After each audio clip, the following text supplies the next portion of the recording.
এই 108 নম্বর ওয়ার্ডে তাও না হয় ঘন্টা খানেকের জন্য কখনো কখনো জল আসে, কিছুটা হলেও সাশ্রয় হয়, জল মেলে কিছুটা। আর ওদিকে যখন হাসনাবাদের ছবি আপনাদের দেখাবো, দেখবেন মানুষ হাঁটতে হাঁটতে জল আনতে যাচ্ছেন পাশের গ্রামে, কারণ কুলিয়াডাঙ্গা গ্রামে জল অমিল। কেন এমন অবস্থা? অনুপম প্রতিনিধি আমার সঙ্গে সরাসরি রয়েছেন। অনুপম, একটা গ্রামে জলই নেই। হ্যাঁ দেখো অতনুদা, এইটাই একদম বাস্তব। তার কারণ হচ্ছে এই হাসনাবাদের কুলিয়াডাঙ্গা গ্রাম। এই কুলিয়াডাঙ্গা গ্রামে একদম পানীয় জল নেই, এবং এটা আজকে এক দুদিনের সমস্যা না, এটা দীর্ঘ কয়েক বছরের সমস্যা।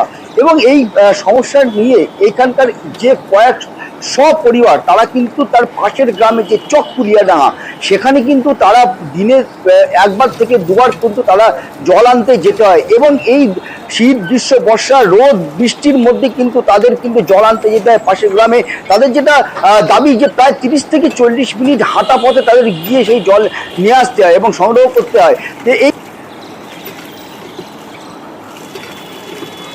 এই বিষয়ে আমরা হাসনাবাদ পঞ্চায়েত সমিতির সভাপতি ইস্কেন্দার গাজীর সঙ্গে আমরা যোগাযোগ করেছিলাম। তিনি যেটা জানিয়েছে যে মুখ্যমন্ত্রীর নির্দেশ আছে যে 2024 সালের মধ্যে প্রতিটা ঘরে ঘরে পানীয় জল পৌঁছাবে। সেই নির্দেশ অনুযায়ী কাজও শুরু হয়েছে। হাসনাবাদ টোটাল ব্লক জুড়ে কাজ শুরু হয়েছে এবং কুলিয়াডাঙ্গা গ্রামেও পাইপ পড়ছে। অতএব বেশ কিছুদিনের মধ্যেই এই সমস্যার সমাধান হবে বলে জানিয়েছে ইস্কেন্দার গাজী।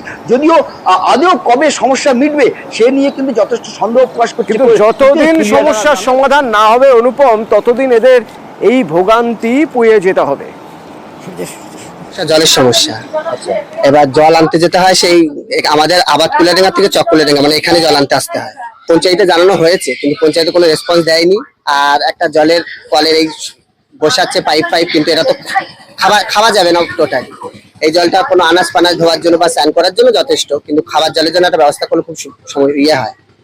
আমরা এই আবাদ কুলিয়াডাঙ্গা আছি, চক কুলিয়াডাঙ্গায় জল হেঁটে আনতে হয়, প্রায় 30-40 মিনিট পরে হেঁটে আনতে হয়। আপনারা কোনদিন পঞ্চায়েত? হ্যাঁ জেনেছি, করে ওঠেনি, এখনো দেয়নি। শুধু কুলিয়াডাঙ্গা টোটাল মাখালগাছা চিপিতে জলের অবস্থা খারাপ।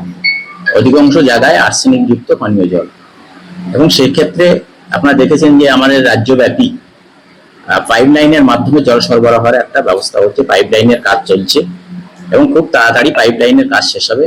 মাননীয় মুখ্যমন্ত্রী তো বলেছেন 24-এর মধ্যে আমরা বাড়ি বাড়ি জল পৌঁছে দেবো। সেই হিসাবে কুলিয়াডাঙ্গা তো মাখালগাছা জিপির সর্বত্রই পাইপ লাইনের কাজ করছে। পাইপ লাইনের কাজটা সমাপ্ত হয়ে যাবে খুব তাড়াতাড়ি, হলে ওই সমস্ত জায়গায় কিন্তু জল সরবরাহ শুরু হয়ে যাবে।